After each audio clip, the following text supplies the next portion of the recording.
제가 6대, 7대, 9대, 10대 4선 국회의원을 역임한 박용록 전 의원입니다. 존경하는 국회 출입 기자단원 여러분, 이 귀중한 시간을 활용해 주신 데 대해서 먼저 감사의 말씀을 드립니다. 의견 중 혹시 실례 전이 있다 하더라도 95세 노인의 탓으로 돌리고 너그러이 봐주시면 감사하겠습니다.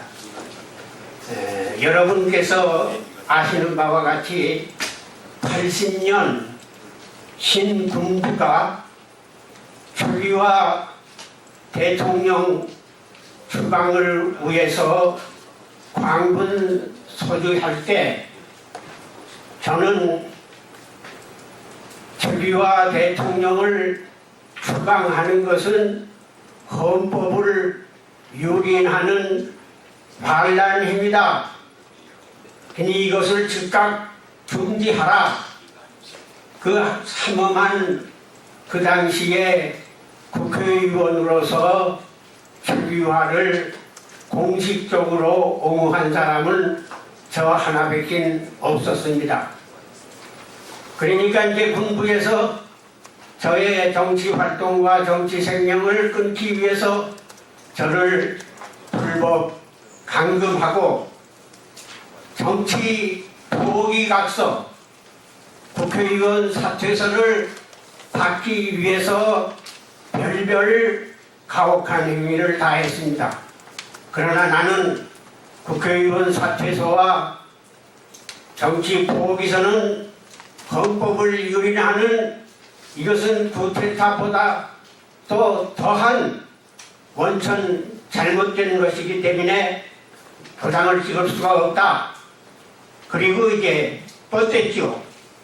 그랬더니 이제 그 사람들은 내가 말을 안 듣고 사표를 안 쓰니까 변호사를 박용록 변호사를 대리인을 그때 돈 1만 원을 주고 지금 돈이면 한 100만 그때 돈 100만 원이니까 지금은 아마 한 1억 되겠죠.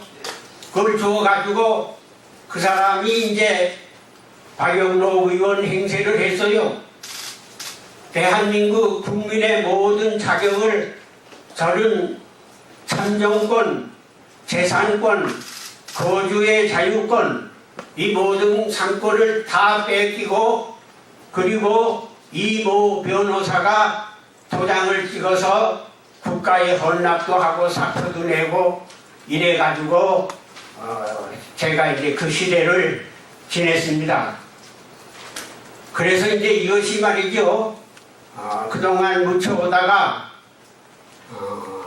이번 19대 국회에서 이게 민주주의 우리 대한민국에서 이런 일이 있을 수 있겠느냐.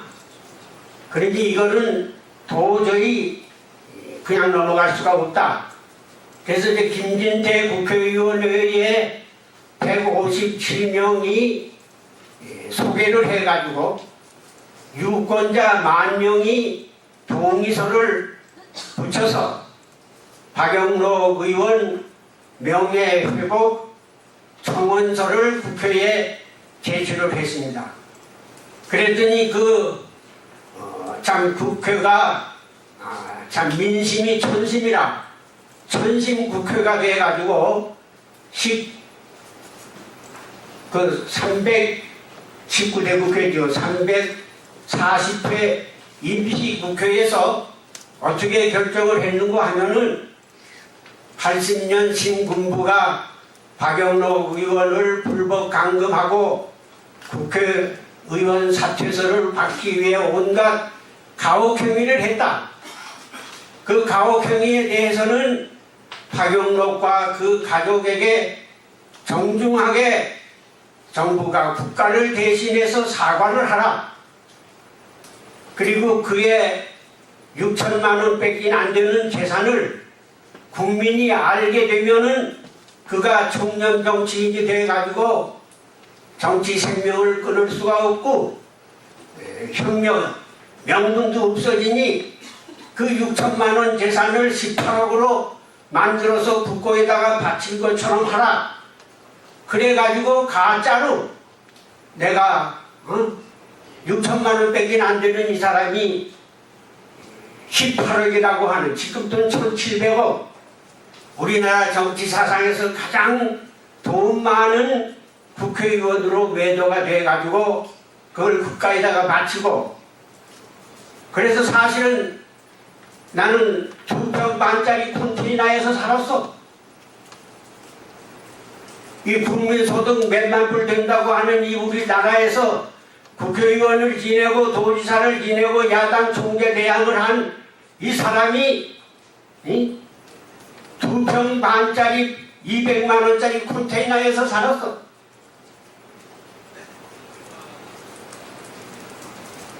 그래서 자식이라는 사람은 그 애비가 2평짜리 컨테이너에서 사니 자식으로서 이 부모도 하나 못 시키고 고생을 시키니 차라리 이 불효막심한 자식의 죄를 해야 되겠다. 이래가지고 목을 매서 분신 자살을 해. 이렇게 해서 한 가족이 총파탄이 돼도 누구 하나 도와주는 사람 없어. 우리는 언론이면 언론이라서도 말이지 이럴 수가 있느냐. 이래가지고 도와줄 줄 알았지만은 우리 대한민국 언론은 그 당시에는 전부 다 독재 정권의 장학생 노릇을 해. 그래가지고 언론에도 누구 하나 봐주는 사람이 없이 이렇게 하다가 36년 만에 이렇게 국회에서 결정이 됐습니다. 국회의원이라는 건 국민을 대표해서 국가에 충성을 하는 건데 그 국회의원에게 국가가 대한민국 국가가 사과를 해라. 국회에서 이렇게 결정이 내렸어. 그러면 이것도 또한 우리 국민과 언론계에서는 하나도 거기에 대해서 논평하는 사람도 다 없어. 그 당하는 사람의 입장에서 볼 때는 말이죠. 전두환 정권에게 그 가혹한 행위를 당한 사람, 그 사람도 참 섭섭한, 몹시 섭섭하지만은 그 잘못된 역사를 바로 잡아주라고 국회에서도 청원을 하고 국민 10,000명이 도장을 찍고 이래도 언론계조차 돌보지 않는 이 세력. 나는 나쁜 짓을 저지르는 80년 신구보다도 그 생매장을 당해가지고 신음소리를 들으면서 구원해달라고 외치는 그 사람을 구원해주지 않고 그냥 판결쳐버리는 이런 사회는 전두환 정권의 그 학정보다도 더 무서운 나라의 현실이라고 하는 것을 저는 느꼈습니다. 여러분, 국가가 박영록이에게 사과를 해라.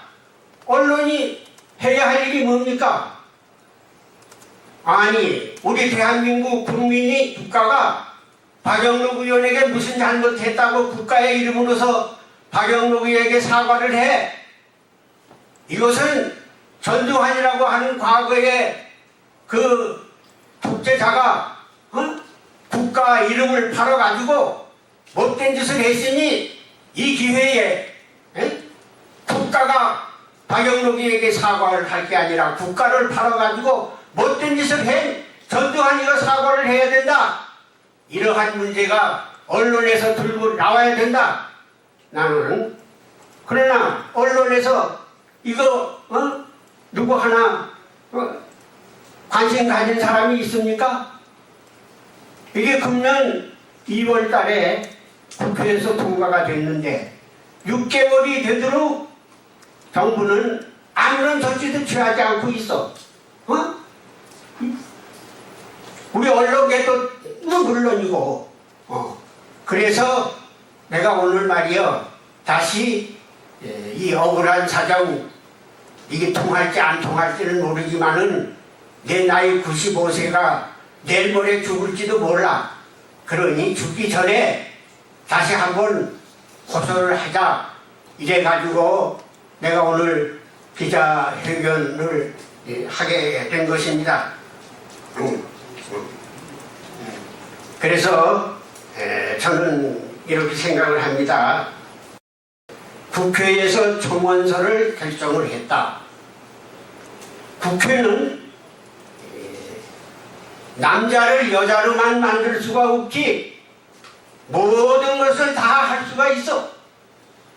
이 정부가 지금 상권 분립이 돼 있지만은 일권 분립으로 해라, 오권 분립으로 해라. 이 사람은 지금 정부에서 재판을 해가지고 사형 직전에 있지만은 그 청원을 받아가지고 사형이 아니라 중지를 해야 되겠다.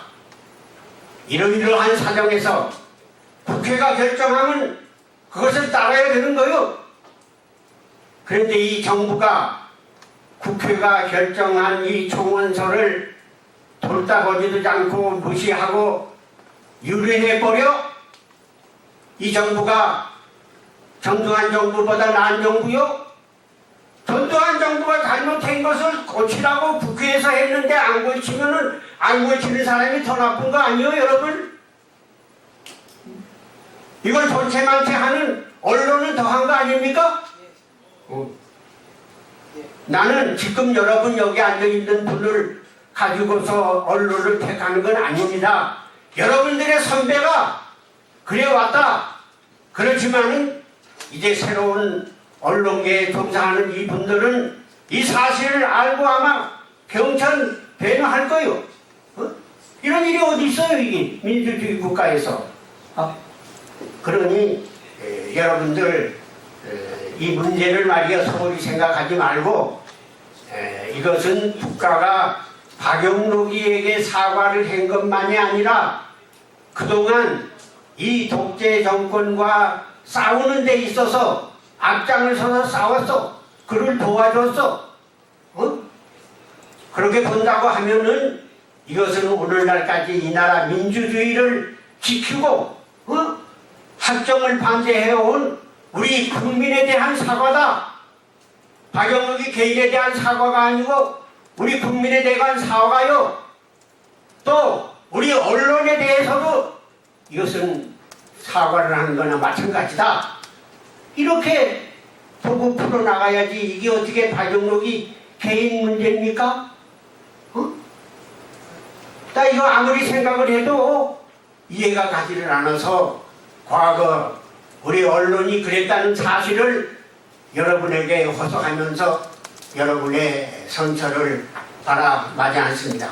하고 싶은 얘기가 하도 많지만은 귀중한 시간이기 때문에 이것으로서 마감을 하겠습니다. 죄송합니다.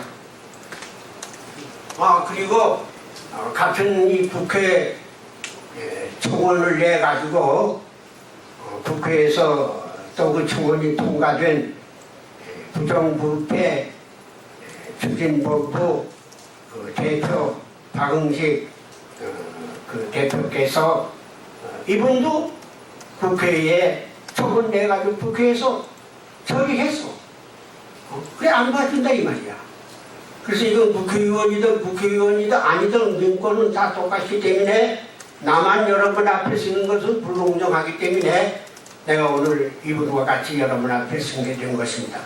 이분의 사정을 잠깐 들어주시기 바랍니다. 예, 안녕하십니까. 저는 부정부패 추방 실천 시민의 박흥식 상임대표입니다.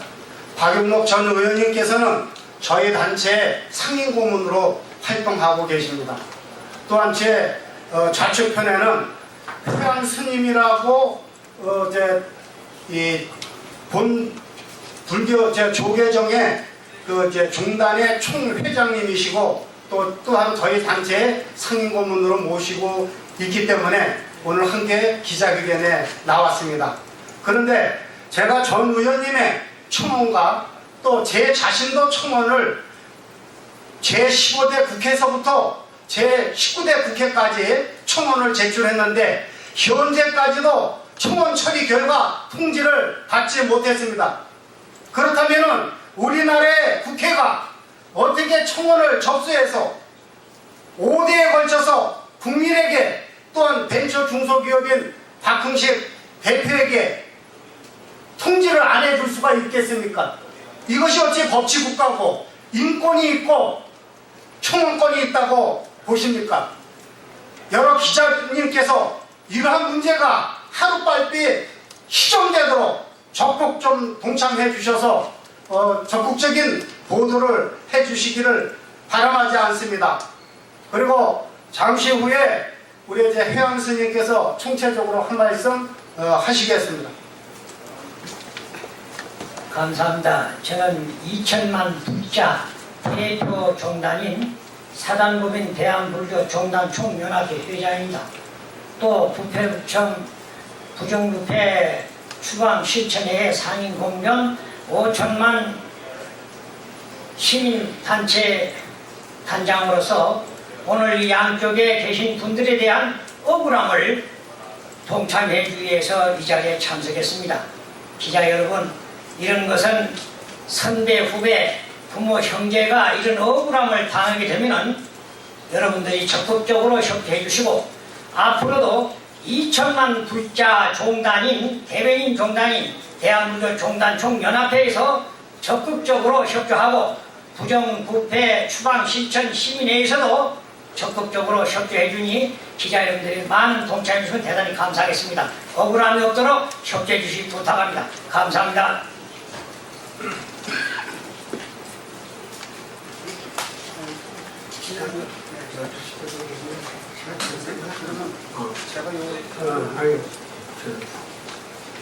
그럼 제가 이제 마지막으로 여러분에게 우리나라 역사를 바로잡기 위한 중정에서 한 말씀 드릴 것은 80년 신군부에 의해서 그 당시에 그 최규하 대통령이 추방된 것은 그건 확실히 국가의 군사 반란입니다. 그러면 그것이 군사 반란에만 끝냈느냐? 아닙니다.